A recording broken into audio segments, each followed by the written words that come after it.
plena floresta selvagem da Amazônia, banhada por afluentes do maior rio do mundo, o verdadeiro perigo pode não estar na profundeza das águas ou entre as árvores, mas um pouco acima deles. Meu nome é Fred Morse, terráqueo, brasileiro e mochileiro ufológico. Eu e minha equipe vamos em busca de diferentes fenômenos extraterrestres.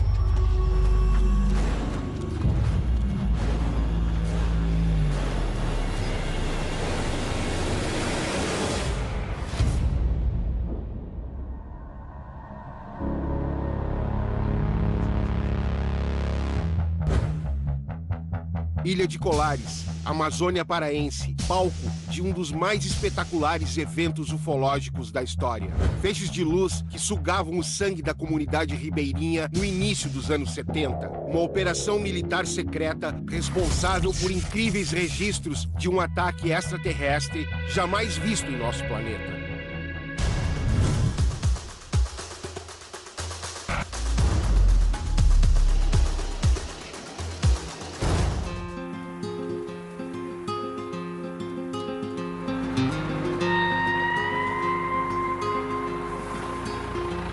Young poet lay drunk on a barroom floor, having drunk so much he could not drink anymore. Yes, a terrible vision they broiled in his brain. Irei contar um fato que realmente aconteceu. No famoso chupa-chupa, que em Colares apareceu. Chamaram de chupa-chupa porque vinha em velocidade, sugando o sangue das pessoas que moravam na cidade. No silêncio da madrugada, o fenômeno era o tal. Ora aparecia na cidade, depois na zona rural.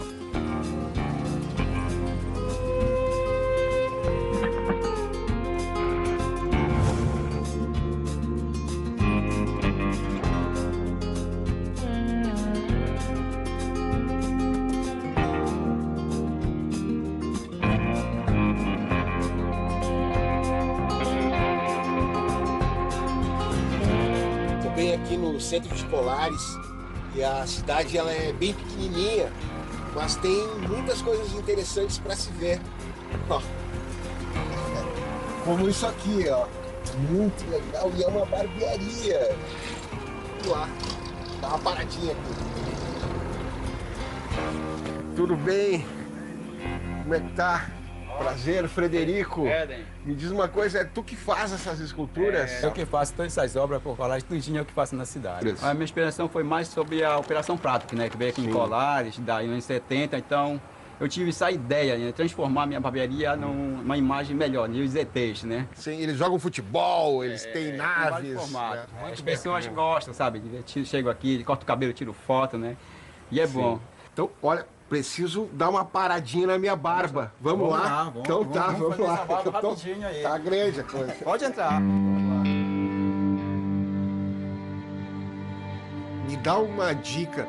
Tu conhece alguém que foi atacado pelo chupa-chupa?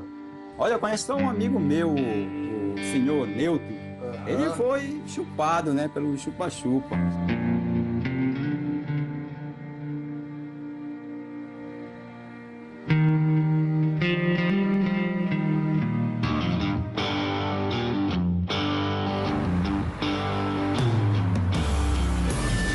Meu esposo, na época namorado, chegou em Mocajatuba desesperado, dizendo que na cidade estava aparecendo um objeto não identificado.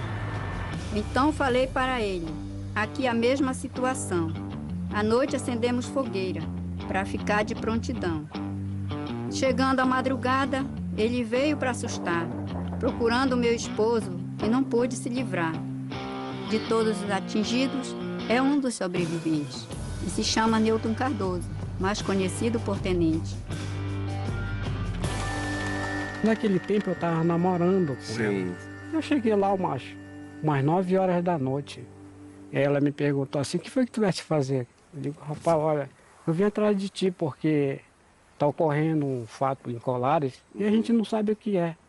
Aí eu disse assim para ela, poxa, eu quero dormir que eu estou muito cansado. Aí ela disse assim, olha, eu vou armar a tua rede. Tá bom. Quando eu vi que eu estava dormindo, estava num bom sono, eu vi aquele negócio, sabe? Aquele negócio veio assim me aquecendo, sabe? Me aquecendo assim, desse lado aqui do meu pescoço, né? Veio me aquecendo. Você sabe como a gente pega num fio de eletricidade e dá aquele choque? Sim. Aquilo ali me deu umas 3 sugadas desse lado assim. E aquilo rápido, sabe? Eu comecei a fazer movimento, sabe? Movimento na rede pedindo socorro para ela que me ajudasse. Deitado em uma rede, ele veio lhe chupar, atingindo seu pescoço, que não podia falar. Quando vê desmaiado, comecei a gritar, chamando a Dona Mita, a enfermeira do lugar. Aí ela pegou, começou a gritar, Dona Mita, vem aqui, me acuda, pelo amor de Deus. Eu ouvia malmente aquilo ali, sabe? Ela tá gritando. É que quando eu vi assim, né, me deu um salto, aí fiquei sentado na rede. Aí eu acordei a casa cheio de gente lá, sabe? Eu digo, rapaz, o que é que tá acontecendo aqui? Ela disse assim, olha, foi o chupa-chupa que te chupou, sabe? Eu digo, rapaz, nem me fala um negócio desse. Depois do acontecimento, ficou traumatizado. Dormia embaixo da mesa, com medo de ser chupado. Eu dormia debaixo de um balcão, com medo, né? Com medo, né? O pânico foi imenso aqui na cidade. Turistas chegam em Colares e começam a perguntar onde mora seu Newton e queremos entrevistar. Aí ficou a marca desse lado aqui. Ficou uma marca. Ficou uma marca, uma roda aqui e um furo aqui dentro. Né? E sendo religiosa, foi difícil acreditar. Aconteceu na minha casa, acho bom recitar. A poesia do chupa-chupa, para ninguém duvidar. Sou poetisa Normalina, da Praia do Maitá.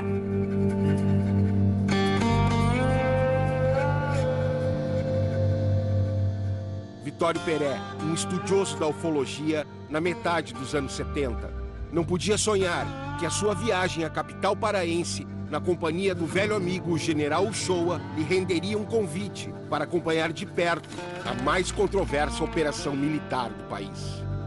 Essas luzes, elas passaram a perseguir as pessoas.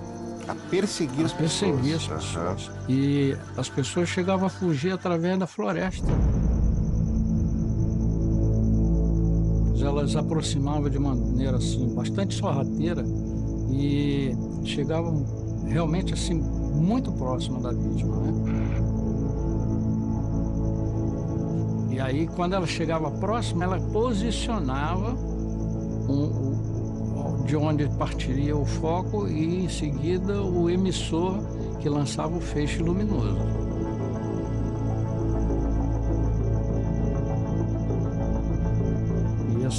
E essas luzes causavam um pânico, causavam um terror, um medo. E um dos fatores que mais causava medo era justamente o fato dela não causar nenhum tipo de som, ela não produzia nenhum som.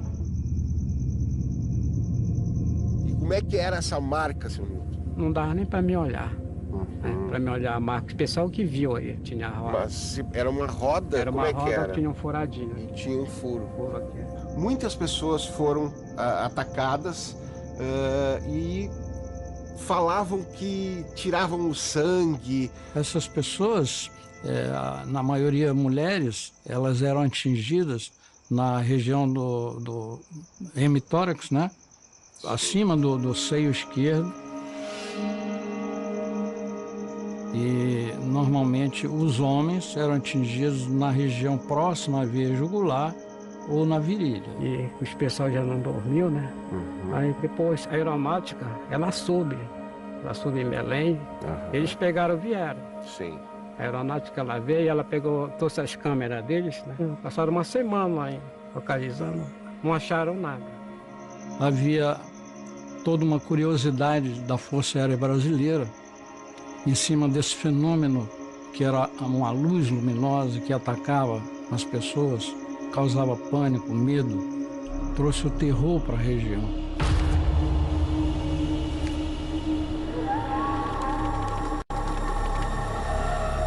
Minha atividade era exatamente segurança do Estado, tá? As coisas que envolviam comprometimento da segurança nacional. Havia uma série de relatos de pessoas que tinham sido atingidas por uma luz e que julgavam que ele estivesse sugando o sangue das pessoas. Um deles disse, olha aqui, em cima. Nós olhamos, aí o herói brasileiro tremeu nas calças. Eu olhei e tinha um disco, um troço enorme, parado em cima da gente.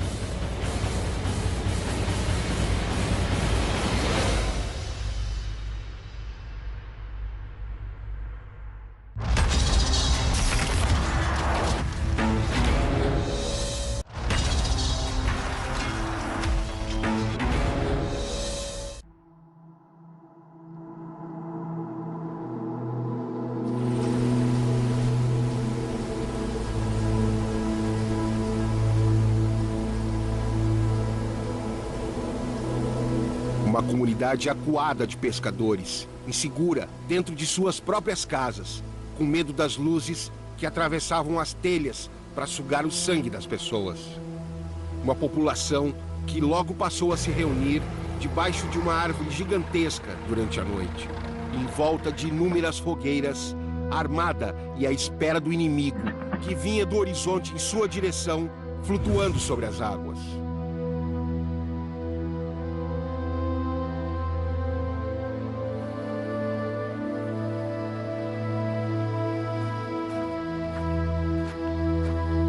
Foi aqui embaixo dessa malmeira que o grupamento do Coronel Holanda escolheu para fazer uma das primeiras vigílias aqui em Colares. Depois eles resolveram se mudar aqui para frente, que eles tinham uma visão mais privilegiada ainda da região.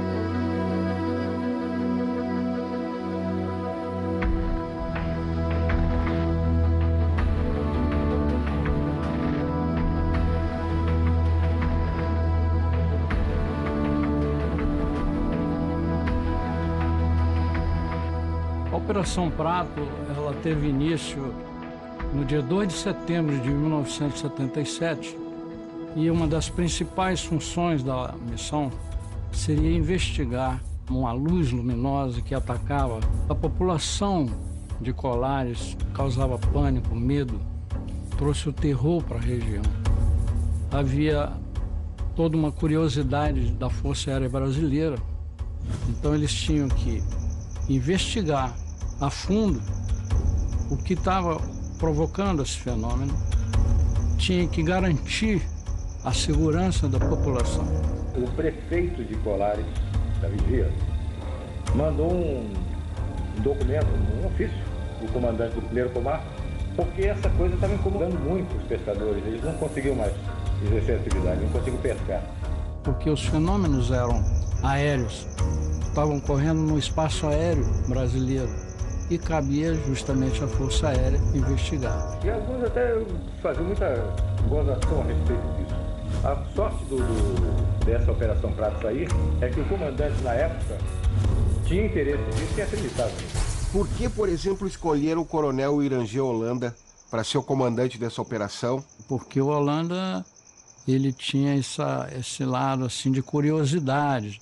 Ele, tanto é que quando foi questionado pelo brigadeiro a respeito de se ele acreditava em disco voador, ele disse que sim. Em 77, eu estava servindo em Belém, mas estava fazendo um curso em Brasília. Quando eu retornei do curso, me apresentei ao meu chefe, o Coronel Camilo Ferraz de Barros. Ele perguntou se você acredita em disco voador? Eu acredito. Eu não sabia nem que estava ocorrendo essa operação. Ele era uma pessoa ao mesmo tempo cético. Ele acreditava, mas com o pé atrás, né? Aí ele disse, então agora você está encarregado desse caso. Aí me deu a pasta com o início da operação para que eu tomasse conta do assunto e ficasse encarregado do caso. Esse grupo, ele era formado de um comandante, no caso o Holanda, sim, e mais 6 sargentos. Era um grupo pequeno, 7 com ele, né? E todos tinham formação meteorológica. Justamente porque os fenômenos, em alguns momentos, pareciam ser fenômenos meteorológicos.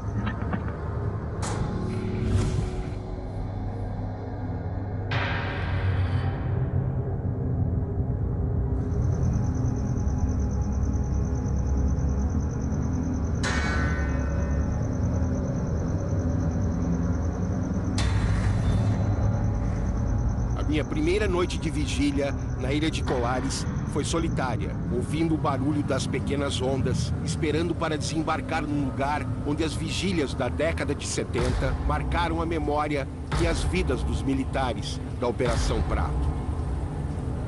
Passei a noite toda em vigília. O coronel Holanda fazia isso, só que ele fazia isso lá no Farol. Ele chegava às 6 da tarde e saía de lá às 6 da manhã. Quem levava ele era o barqueiro, o seu Rosil, que é o mesmo barqueiro que eu estou esperando para me levar lá.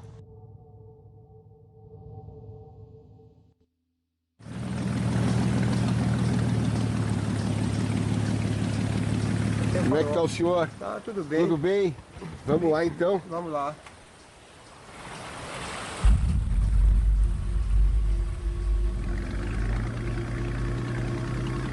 Quando eles chegaram aqui, eles estabeleceram pelo menos 3 bases importantes em Colares.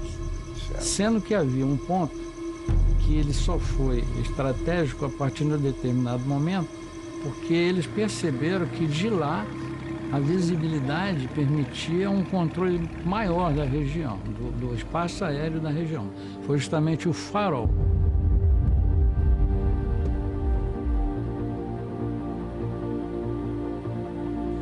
Como é que eram os avistamentos? Agora eu quero que o senhor me conte como é que aconteciam as luzes, da onde é que elas vinham. As 3 luzes, era amarela, era vermelha e alaranjada. Luzes que piscavam, era realmente muito estranho. Mas eu não podia dizer o que era. Não vi. Eu via luzes, mas vi luz, não sei o que é isso. Essas luzes, elas quase sempre surgiam como se fosse do nada. Algumas aproximavam a baixa altitude. Ela veio acompanhando e a gente vendo, olha ali.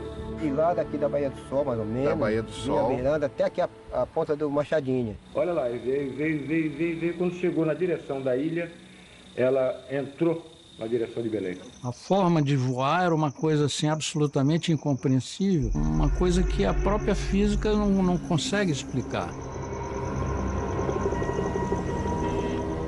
E os formatos, o senhor conseguia ver se era como se fosse um disco voador? Sem o visor, a gente enxergava só a luz. Agora, quando a gente olhava no visor, aí via o formato que tinha. Na minha mesa tinha uma lanterna, ela tinha uma tampa, um vidro fosco. Mas eu peguei um filme e coloquei ali. O objeto responsável pelos ataques, vamos dizer ataques entre aspas, sim, esses objetos tinham um único formato. Eu observei que tinha realmente um cilindrozinho. Cilíndrico, de aproximadamente 2 metros de diâmetro e 2 metros de altura. Aquilo estava impresso ali. E não estava procurando cilindro, eu estava procurando luz.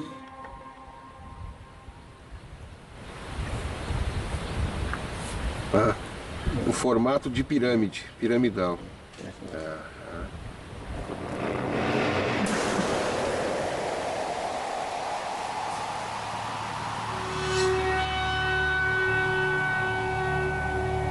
Da ponta do Machadinho, eles observaram movimentação de luzes também na área da Ilha de Mosqueiro. E indicaram, inclusive, um ponto específico, que foi a Baía do Sol.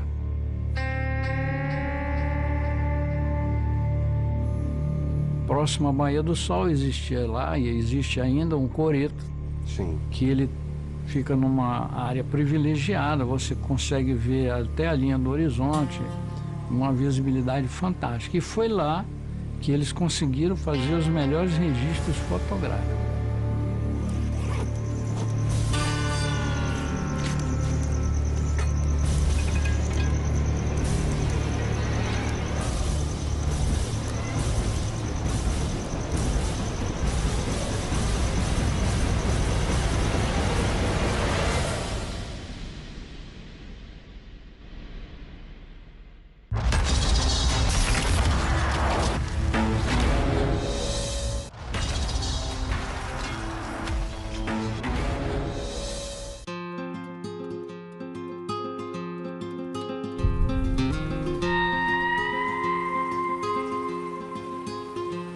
A young poet lay drunk on a barroom floor. having drunk so much he could not drink anymore. Yes, terrible visions, they broiled in his brain. He dreamed he was riding on a hell-bound train. There was an engine with murderous blood, it was damn. Em 1975, essa região era praticamente inabitada, era pura mata, né? O que estariam fazendo essas luzes aqui? No meu entender, elas vêm aqui em busca de informações genéticas, da memória genética dessas populações autóctones. Não foi difícil imaginar que ele estivesse coletando sangue para ver o que estava contido naquele sangue que pudesse danificá-los num contato necessário futuro. Às vezes, dentro de uma multidão, uma ou duas ou três pessoas são escolhidas e atingidas, e muitas vezes essas pessoas não são atingidas uma única vez. Eu exigia com ele assim, pô, coronel, será que esse negócio vai prejudicar a gente? Ele disse, não vai prejudicar não. Eu não sei o que essa luz com alta energia, o que ela podia fazer, se ela podia transportar esse material também, tá? Mas pensei que ele estivesse coletando material para se defender. Quanto tempo durou a Operação Prato e por que ela terminou? A Operação Prato ela durou de setembro a dezembro de 77. Perguntei ao Holanda, eu digo, Holanda, você acha que foi o que interrompeu a missão? Aí ele disse, olha, pera, eu tenho a suspeita que eu fui substituído e a missão foi interrompida a partir do momento em que eu me dirigi ao brigadeiro Protásio, informando para ele de um contato que nós tivemos com um dos ocupantes de uma nave. Ele veio lá em casa, o coronel Holanda. Sim. Ele veio, né? E ele trouxe um radinho assim, só e veio mais outra pessoa com ele. Meio se desesperou uma noite, que até murrar a câmara lá, que bravo. Porque os camaradas, ele ligava, né? Falava, mas ele não entendia o que eles diziam de lá. Sim. Eu falo 7 idiomas, parece que ele falou para mim, e nenhum desses eu entendo.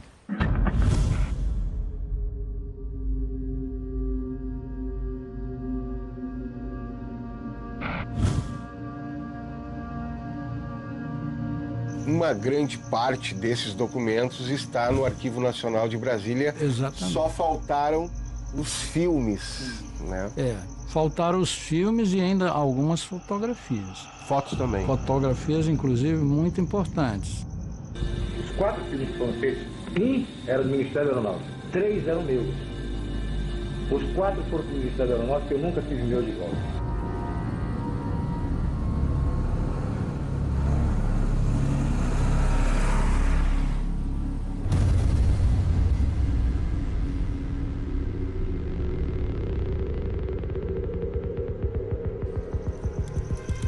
Perê, a gente está aqui nessa praia cheia de mistérios, né?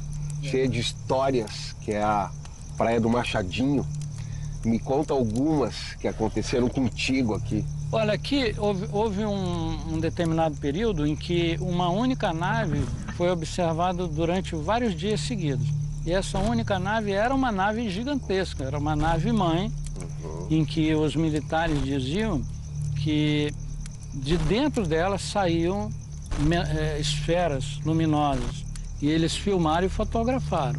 Infelizmente, essa é uma das fotos que também está desaparecida. Os avistamentos são casuais, né? Mas eles continuam acontecendo.